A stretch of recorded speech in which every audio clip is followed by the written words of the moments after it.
Booktube, c'est Jess et bienvenue aujourd'hui sur ma chaîne pour une nouvelle vidéo BookTalk. Et aujourd'hui je vais te parler d'un livre qui va bientôt sortir au cinéma. Je pense que la sortie du film est prévue au mois de juin, si mes souvenirs sont bons. Il s'agit du film Love, Simon, et donc le roman dont est tiré ce livre, c'est Simon vs. The Homo Sapiens Agenda. Je ne sais plus le titre du livre en français, mais c'est la même couverture et c'est de Becky Albertalli.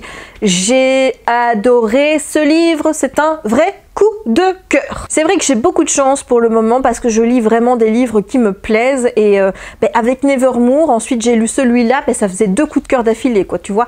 Pourtant, c'était pas sûr parce qu'au début, j'étais pas sûre d'aimer, vraiment. Je te raconte tout ça juste après avoir fait un bref résumé du livre. Alors dans ce livre, on va suivre Simon, qui est un jeune garçon qui est homosexuel, mais qui n'a pas fait son coming out, ni au niveau de sa famille, ni au niveau de ses amis. Et suite à un message qu'il va trouver sur un Tumblr ou un site de leur école, il va commencer à communiquer avec Blue, qui est également homosexuel, et ils vont discuter, commencer vraiment à se plaire, on va dire, par mail, jusqu'au jour où un de ses camarades de classe, Marty, va voir son mail et va voir ses échanges de mails avec Blue et va le faire chanter. Il va demander à Simon de lui arranger le coup avec sa copine Abby, donc c'est une fille avec qui il côtoie beaucoup, et Marty aimerait bien sortir avec Abby, mais il sait pas comment l'approcher, donc il va demander à Simon d'intervenir pour que lui puisse sortir avec Abby. Donc c'est une sorte de chantage.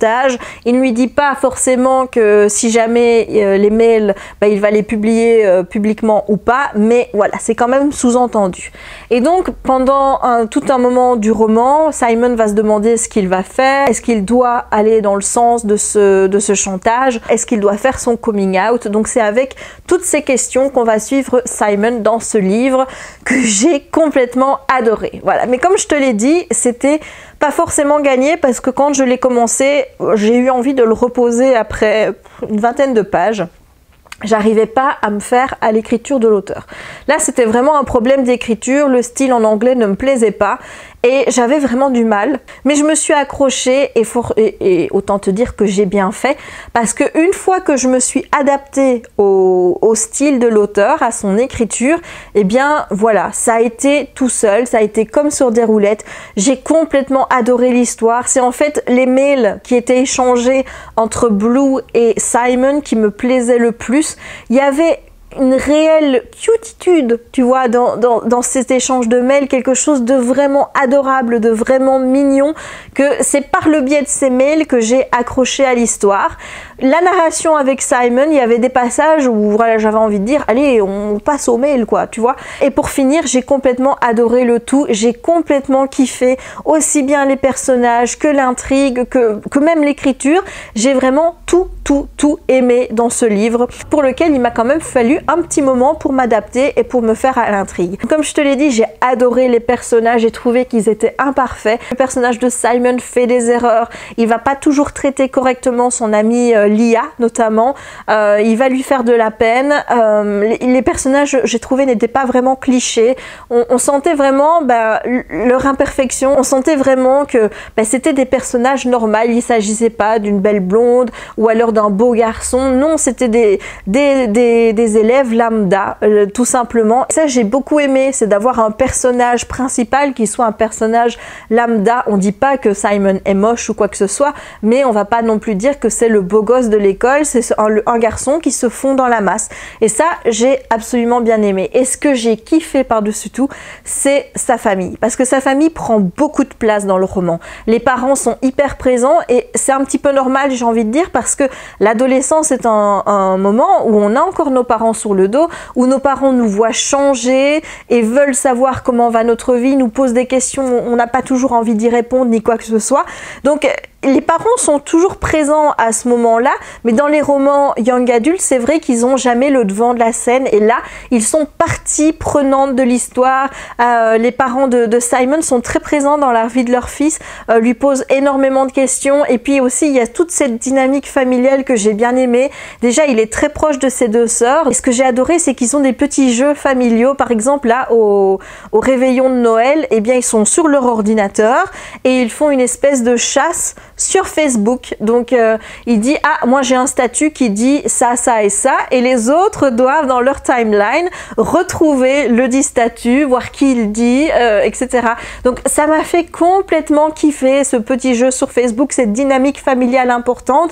J'ai aimé aussi le fait que les parents soient assez ouverts et qu'ils puissent dire à leur enfant oui, là j'ai merdé, tu vois, j'aurais pas dû réagir comme ça, tu as eu raison de me le dire, tu as eu raison de me faire remarquer que mon comportement n'était pas adéquat et je m'en excuse. Et ça fait du bien quand même, parce que c'est pas quand même tous les jours que les parents reconnaissent comme ça qu'ils ont eu tort. Donc j'ai adoré cette dynamique familiale, comment elle encadre Simon. J'ai beaucoup aimé ses sœurs aussi, j'ai beaucoup aimé le personnage d'Abby qui est une de ses meilleures amies, le personnage de Leah aussi, le personnage de Nick, j'ai aimé tous les personnages. Et finalement même Marty, qui peut être vu comme le personnage méchant du livre, celui qui va faire du chantage à Simon pour sortir avec une fille en lui disant attention parce que j'ai quand même fait des copies écran de tes mails, donc on ne sait jamais, hein, tu vois. On sent que Marty a pas mauvais fond et finalement c'est un personnage qui m'a quand même touché d'une certaine façon, même si je trouve que Simon a de très bonnes raisons de lui en vouloir et de ne pas forcément vouloir continuer à lui parler. Voilà, j'en dirai pas plus pour spoiler. J'ai kiffé l'histoire, les questions que Simon se pose par rapport à sa sexualité, mais aussi par rapport à la manière dont la société voit les homosexuels, voit aussi les gens racisés, tout ça. Ce sont des questionnements importants de notre société actuelle et Simon résume tout bien en une phrase que je vais te lire. I guess I assumed that blue would be white, which kind of makes me want to smack myself. White shouldn't be the default any more than straight should be the default. They shouldn't even be a default.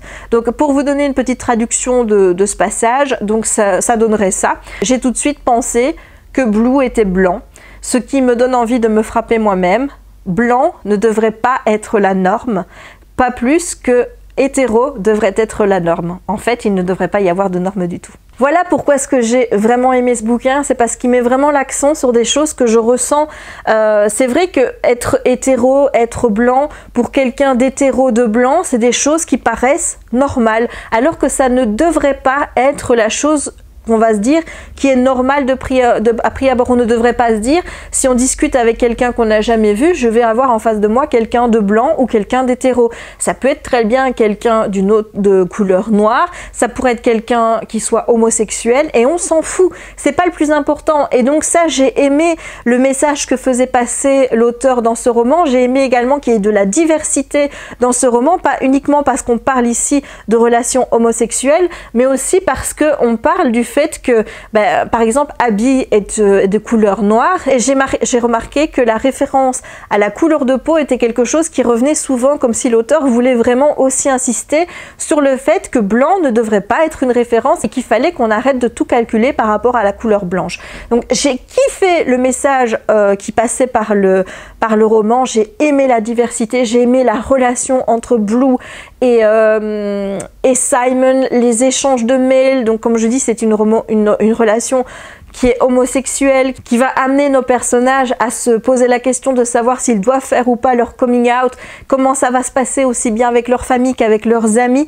J'ai aimé la manière de réagir de ce petit monde, j'ai aimé une fois que Blue et Simon savent qui ils sont l'un et l'autre, j'ai aimé comment ils vont interagir entre eux, j'ai trouvé que c'était cute, que c'était tout mignon, que c'était juste adorable. Et moi qui me pensais justement que je ne pourrais pas apprécier des romances homosexuelles homosexuelle, pas parce que ça me plairait pas d'en lire, mais si tu veux, en tant que hétérosexuelle, je me dis que je vais avoir du mal à lire une romance MM, sachant que les garçons, je peux pas vraiment fantasmer sur eux, parce que eux, je sais qu'ils ne fantasmeraient pas sur moi vu que je suis une fille, et je ne suis pas non plus attirée par le FF, parce que moi, je ne fantasme pas sur les filles, et j'ai toujours besoin d'avoir un élément, un garçon sur lequel, tu vois, fantasmer quand je lis de la romance. Mais je me dis que finalement, je devrais peut-être arrêter d'avoir ces préjugés en me disant d'office, je n'aimerais pas ce type de romance parce que ça ne rentre pas dans les cases habituelles de romance que j'aime lire, parce qu'il y a un garçon qui va me faire craquer, parce qu'il y a une fille à laquelle je vais pouvoir m'identifier. Voilà, il faut que j'arrête de penser par rapport à ça et que je me dise, écoute, sors un petit peu de tes cases, va lire autre chose et tente du MM, tente du FF et vois si ça te plaît. Parce que ici, et ça m'avait déjà fait le coup en plus avec Carrion de Rainbow Rowell, c'est que cette romance MM qui à la base je me dis ne va pas être pour moi, je vais pas pouvoir fantasmer dessus parce que il y aura pas une fille à laquelle je vais pouvoir m'attacher, il n'y a pas un garçon sur lequel je vais pouvoir fantasmer parce que voilà, moi je fantasme pas sur les garçons qui sont homosexuels parce que je sais que je peux pas les avoir. Voilà. C'est comme il y a un acteur, je sais plus dans quelle série il a joué et je ne connais pas son nom, qui est super beau et toutes les filles craquent pour lui et moi j'ai toujours dit mais non, je sais qu'il est homosexuel, je peux pas craquer sur lui parce que je sais que voilà, lui il peut pas craquer sur moi.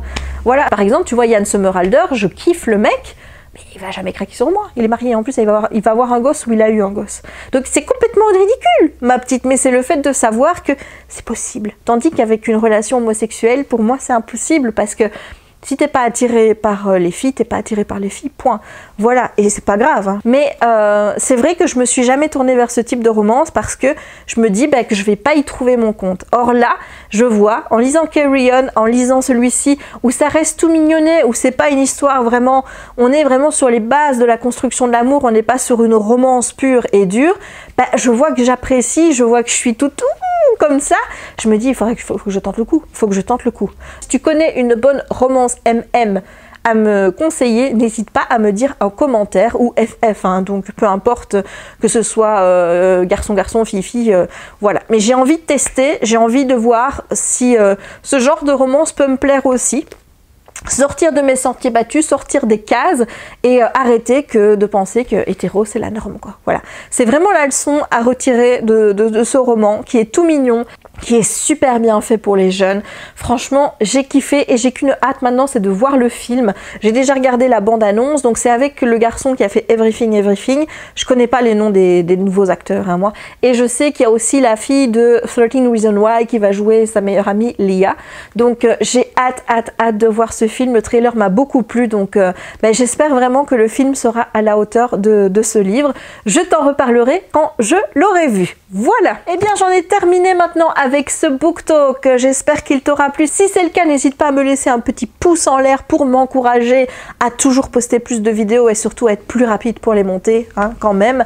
N'hésite pas non plus à commenter la vidéo pour me dire si tu as lu ce livre, est-ce que tu en as pensé, est-ce que tu l'as aimé, est-ce que tu ne l'as pas aimé, est-ce que toi aussi tu as envie d'aller voir le film, et si tu ne l'as pas lu, est-ce qu'il te tente, et si est-ce que le film te tente, dis-moi tout dans les commentaires. N'hésite pas non plus à t'abonner si ce n'est pas encore fait, et il ne me reste donc plus qu'à te souhaiter une bonne journée ou une bonne soirée suivant le moment où tu regarderas cette vidéo et à te dire à très bientôt pour de nouvelles aventures livresques ou pas. Ciao!